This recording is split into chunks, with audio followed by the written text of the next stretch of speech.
Coca-Cola, NYSE, Co., is testing out some new drinks in Japan, with varying levels of alcohol.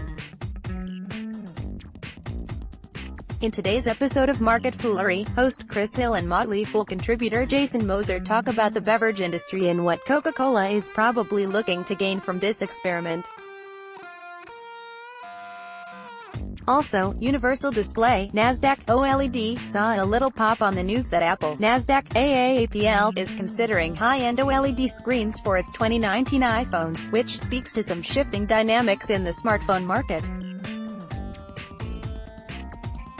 Comcast's NASDAQ, CMCSA, flashy new bid for Fox, NASDAQ, FOXA, is going to complicate the acquisition game for Disney, NYSE, DIS, which is likely Comcast's primary goal. Disney's Solo didn't rocket out of the box office this weekend, but fans of Star Wars and investors of Disney shouldn't sweat it too much. Click play to find out more. A full transcript follows the video. This video was recorded on May 29, 2018. Chris Hill, it's Tuesday, May 29th. Welcome to Market Foolery. I'm Chris Hill. Joining me in studio, it's Jason Moser. Happy Tuesday, Jason Moser. Well, it feels like Monday at least, right? Hill, it does, but it's not Monday. Moser, I was glad last night. I was about to go to bed, and I remembered right before I shut everything off. I was like, oh, I have to wheel out the trash and the recycling, because it's Monday, not Sunday, and that stuff has to be out there first thing Tuesday morning. It's just difficult trying to get in this mindset when you have these holidays. I mean, I'm not saying I don't want holidays. Hill, are you complaining about having a holiday? Moser, no, I'm complaining. I don't want to come across like that. I'm complaining about getting old, Chris. That's really what I'm complaining about. My mind is just not quite what it used to be. Hill, we're going to talk entertainment. We're going to talk beverages. We're going to start with tech. Actually, what we are going to start with is a reminder that it's a short week for us. We have Fool Fests, which is our annual two-day investing conference, later this week. Market Foolery episodes on Tuesday and on Wednesday, not Thursday, which gives you a great chance to check out the Motley Fool's other podcasts, which you can find on Apple Podcasts, Stitcher, Spotify, or podcasts.fool.com. Let's start with some tech news. We'll go with Universal Display, which is a key supplier of tech used to make organic light-emitting diode displays. Shares of Universal Display up 7% this morning on reports that Apple is considering using high-end OLED screens in all of its 2019 iPhone models. Laughs, I mean, that's all you want if you're Universal Display or one of their shareholders, right? Moser, Christmas came a little bit early. Christmas and every holiday where people feel like giving you gifts. All of those holidays really come early for Universal Display. We've talked about this before. We talk about the pros and cons of working with Apple and being a key supplier to Apple and having a lot of your business hinge on that relationship. It's good in the sense that you're dealing with Apple and you're probably going to be able to unload a lot of product that way. The flip side is that Apple is going to command some of the pricing there, and then, you have to wonder what life exists beyond that relationship with Apple. It can really crimp that growth prospect and profitability as well. With Universal Display, this is good news. I don't think you'd be complaining if you were a shareholder today.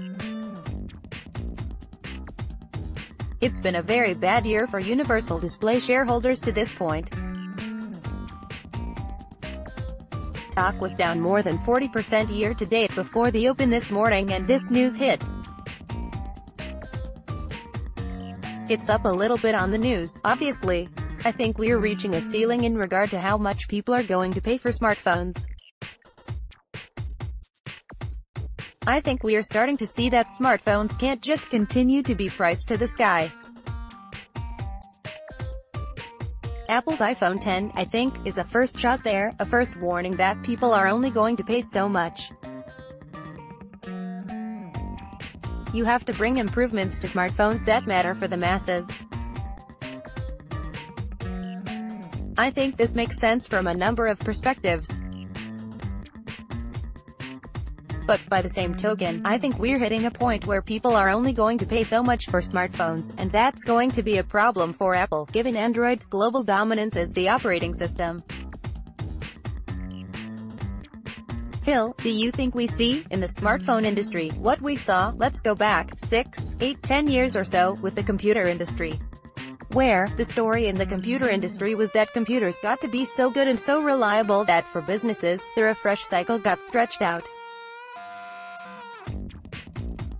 So, you had companies saying, we actually don't need a brand new set of computers for the 100 employees that we have or 5,000 employees that we have. We're going to push that refresh cycle out a couple of years, Moser, yeah? I mean, I think it only makes sense. As technology improves, as things get better, logically, this hardware should have a better lifespan. As humans have evolved, for the most part, we are living longer.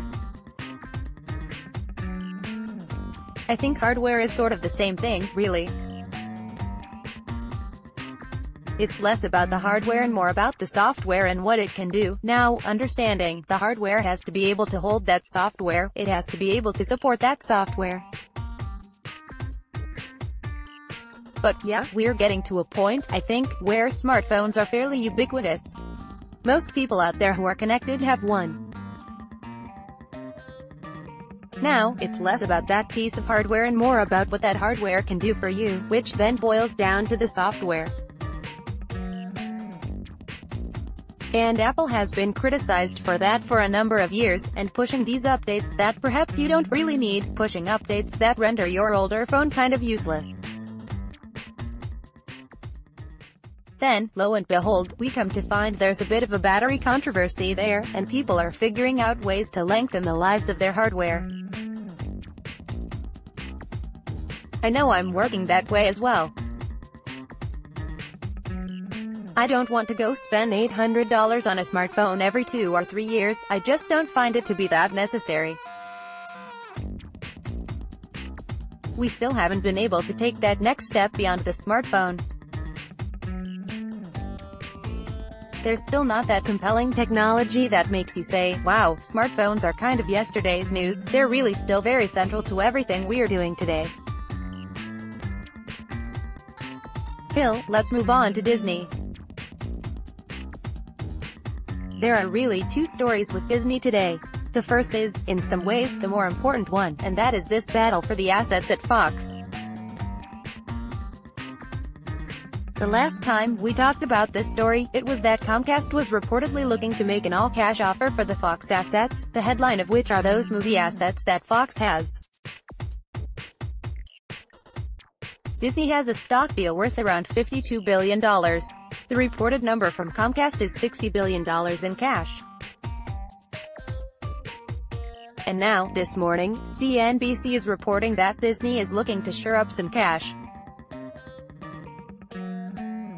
I mean, isn't the betting now that Disney has to sweeten the offer that they have on the table? Moser, more than likely, I think that's going to happen. I don't know that necessarily. It's very possible that the folks at Comcast think they can present a compelling enough offer to win this. I think they're probably just trying to push the price up a little bit and really force Disney's hand here. And that's fine. It makes sense. Disney's obviously very successful, a company with a lot of resources at its disposal. Phil, didn't Amazon just do that in India with Flipkart? They were like, yeah, we might pay more than Walmart, and whether they were serious or not, they drove up the price for Walmart. Moser, yeah, make them work for it. We've seen this before. It wasn't all that long ago where Marriott was making that acquisition bid for Starwood Hotels. A Chinese insurer, Anbang Insurance Group, came in there and decided to try to push up the offer a little bit with an all-cash offer, and that forced Marriott to go back to the table and sweeten their offer a little bit. I suspect that's probably what we will end up seeing here. I think, at the end of the day, the Murdoch family would much prefer to be a part of the Disney family as opposed to the Comcast family. I think Disney tends to elicit more sorts of sunshine and lollipops images as opposed to Comcast, which is frustrated consumers sitting there at their homes twiddling their thumbs in that 5 or 6 hour customer service window that ultimately doesn't solve their problem anyway. Yeah, I think at the end of the day, Disney is going to end up getting the assets from this deal it wants the most. I think it only makes sense. Hill, let's move on to the other story with Disney, which is the weekend box office. Memorial Day weekend is the official start of summer. Moser, is it the official start of summer? My daughter was asking me this morning. Is it officially summer? Hill, well, I mean, is it official or is it unofficial?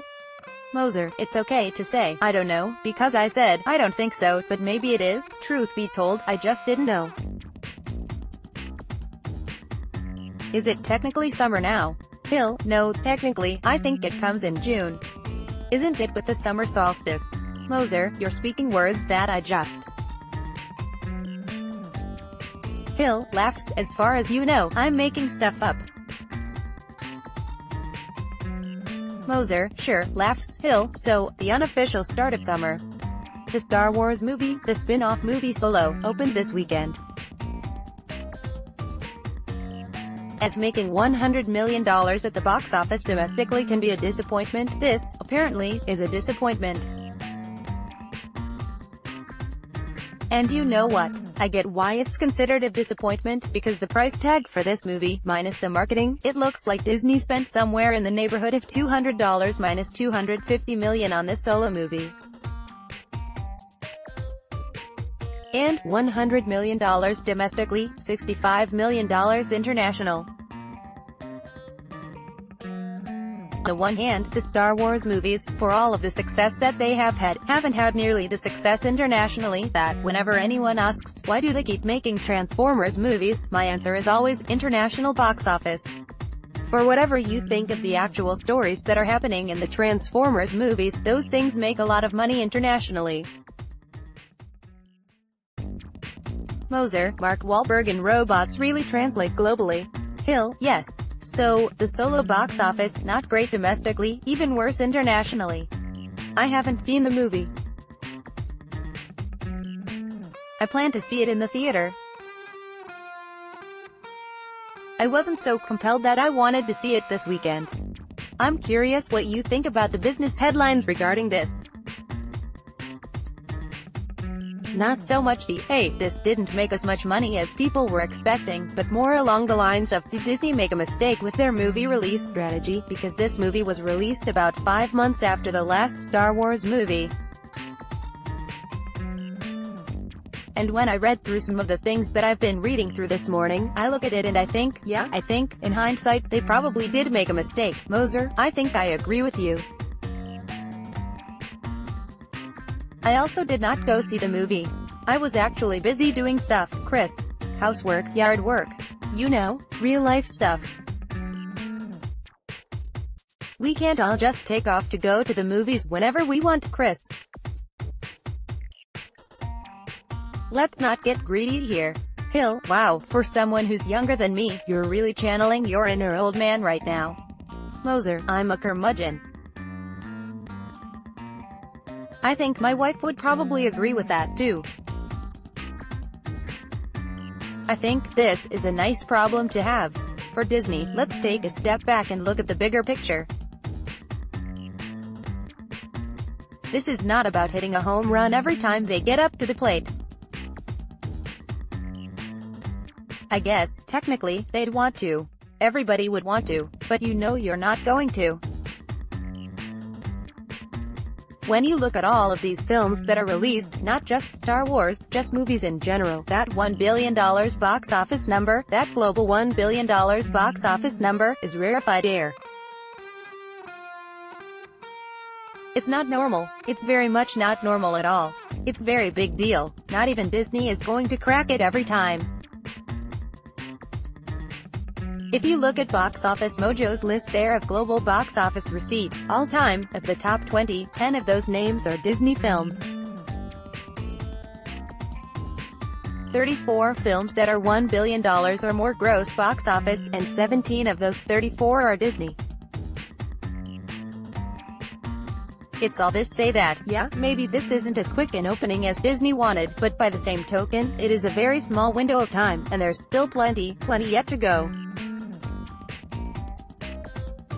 I think, for Disney, they need to be careful not to dilute the Star Wars brand. I think you're right, you don't release, probably, more than one of these a year. I don't know that the Star Wars universe carries the same sway as the Marvel universe.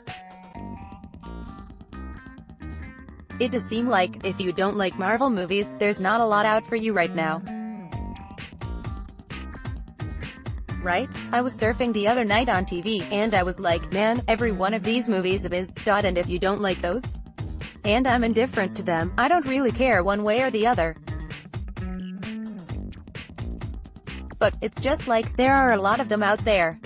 I don't think they can do quite that same thing with Star Wars. I think they need to be a little bit more careful, a little bit more thoughtful.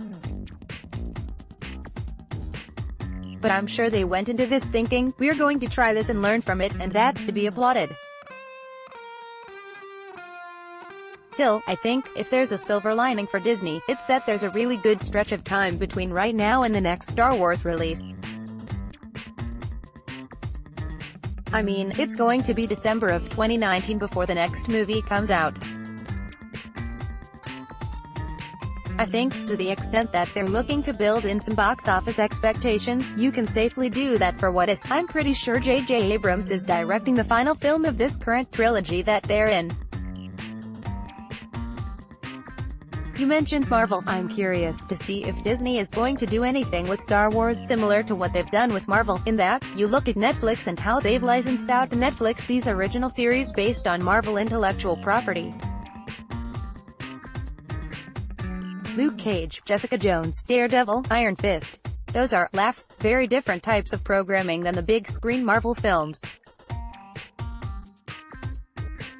They are darker, they are grittier, they are certainly bloodier. But I'm curious to see if that comes anywhere down the pike in the next couple of years, where they say, you know what? Some of the Star Wars universe, we think, actually would make for a good spin-off. Let's make it a little grittier. We don't think it's going to have the mass appeal that we want to put it on a big screen. Let's instead give it to some creative people, give them the license to take this where they want to go. Moser, I think that makes perfect sense. I think they'd be failing if they didn't try that. One of the big challenges with movies today is getting people out there to go see them. You just have so many ways that you can consume content these days that getting out to the theater is just not on the top of everybody's list. There's all sorts of stuff going on. And the movie has to be really good for you to want to go pay that kind of money and then go see it. That's why we're seeing things like MoviePass and whatnot trying to stoke that traffic. The flip side of that coin, we've seen this golden age of television take hold. It's not just Netflix. Hulu is doing a wonderful job. We just watched The Looming Tower, that Hulu original. They knocked it out of the park with that one. Amazon, Netflix, HBO, they're all doing such great work with these serialized stories, where you don't have to tell it all in one sitting. I guess YouTube now, they just released this Karate Kid Cobra Kai thing. Hill, it got great reviews. Moser, they're like, hey, listen, we get to tell a 5-hour movie, but we didn't have to play it for 5 hours, we just broke it out into 10 parts. There are all sorts of stories, I think, in that Star Wars universe where they could do that. I'll tell you, I think one that would be a total no-brainer is Jabba the Hutt. I mean, man, there's a story going on with that guy, right? I mean, you don't look like that in Command Respect. Interstellar gangster or not, right? Something happened there at some point in that guy's life. And now he's this big, fat, slovenly pile of goo. Why are people scared of him? I'll bet you there's a series just begging to be told there. Netflix, Amazon, someone, probably Hulu, given their relationship with Disney. There's something there. Hill, you had me at slovenly pile of goo. For the first time in the 132 years of its history, the Coca-Cola company has begun selling an alcoholic beverage. It's called Lemon Dew. It is a lemon-flavored carbonated beverage with varying alcohol contents. This is not being sold in Japan, this is being sold on a single island in Japan. Moser, Kyushu, I think. Hill, Kyushu, yes. First, I'm curious what your take is on, not just the fact that they're doing this, we'll get to that in a second. The thing that I'm curious about is the varying levels of alcohol content here. Moser laughs, that was a bit of a what, Hill? And look, when you're testing something, sure, you want to test a few different versions of it. Usually, it takes the form of flavors. Have you seen this before? I mean, put Coca-Cola in this beverage side. Have you seen this before in the beer market, where beer makers have come out with a new product, not a twist on an old product, a new product, and saying, here are 3 different versions of it and they vary by alcohol content? Moser, I guess the easiest comparable here would be something like an IPA, where you'll have IPAs, then double IPAs and triple and quadruple. And generally speaking, the higher you go, the higher the alcohol count. But it's a flavor profile thing, too. I don't know with this product if that's, I mean, it seems like it would probably affect the flavor. I mean, if you have a higher alcohol content, you're going to tend to taste that.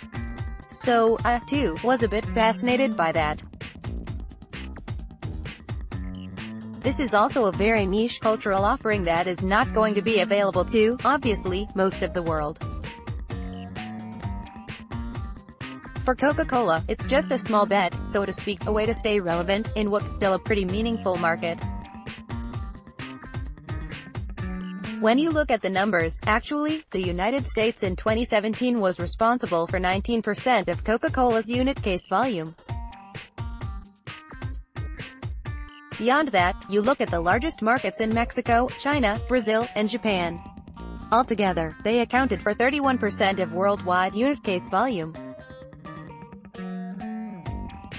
So, Japan is a fairly meaningful market for Coca-Cola. But, I mean, you're not going to see something like this. I don't think they would have any chance of any kind of success doing something like this here in the United States because there's already so much competition out there in so many different arenas.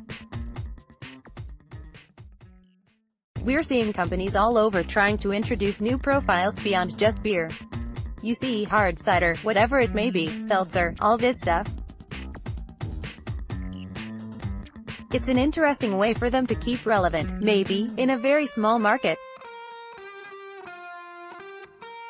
Kyushu apparently has 13 million people, so it's not necessarily the biggest market in the world. But it's a place where Coca-Cola still has a presence, and I imagine this will be something they learn a lot from. Hill, but could you see Coca-Cola making an acquisition in this direction, in the same way that they first bought a minority stake in Honest Tea, then a majority stake? Could you see them doing that? And, related to that, I'm not even going to let you answer that question. I'm going to ask a second one. Could you see a company like National Beverage? Could you see an existing carbonated beverage company testing alcohol? Moser: I mean, yes, I could. I certainly wouldn't say they won't. To me, I feel like probably, if you're looking at a developed market like ours here, I think the bigger opportunity would be in marijuana, to be quite honest with you.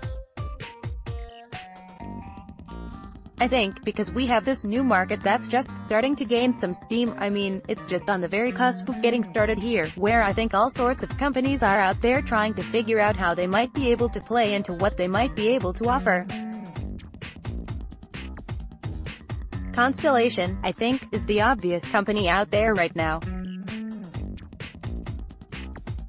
If you're looking for a way to play into the legalization movement, there are plenty of pump-and-dump penny stocks out there.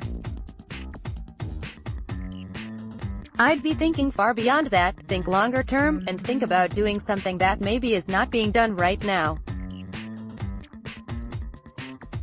I think big beverage companies, Coca-Cola being one of them, they have this tremendous distribution model and a great brand and a phenomenal ability to try new things and push them out there immediately, or even make little bolt-on acquisitions, if they see fit. And I don't know that they're necessarily married to the wholesome image. I don't think they need to always necessarily communicate this wholesome image. Figuring out ways to pivot to new offerings is going to be, really, the way to growth for companies like Coca-Cola, Pepsi. I mean, I could see possibly trying these derivative alcoholic beverages. But, to me, that's backwards thinking. It would be a lot more difficult to gain traction in a market where there are already a lot of credible competitors out there today. Hill, thanks for being here. Moser, thank you. Hill, as always, people on the program may have interests in the stocks they talk about, and the Motley Fool may have formal recommendations for or against, so don't buy or sell stocks based solely on what you hear. That's going to do it for this edition of Market Foolery. The show is mixed by Dan Boyd. I'm Chris Hill. Thanks for listening. We'll see you tomorrow.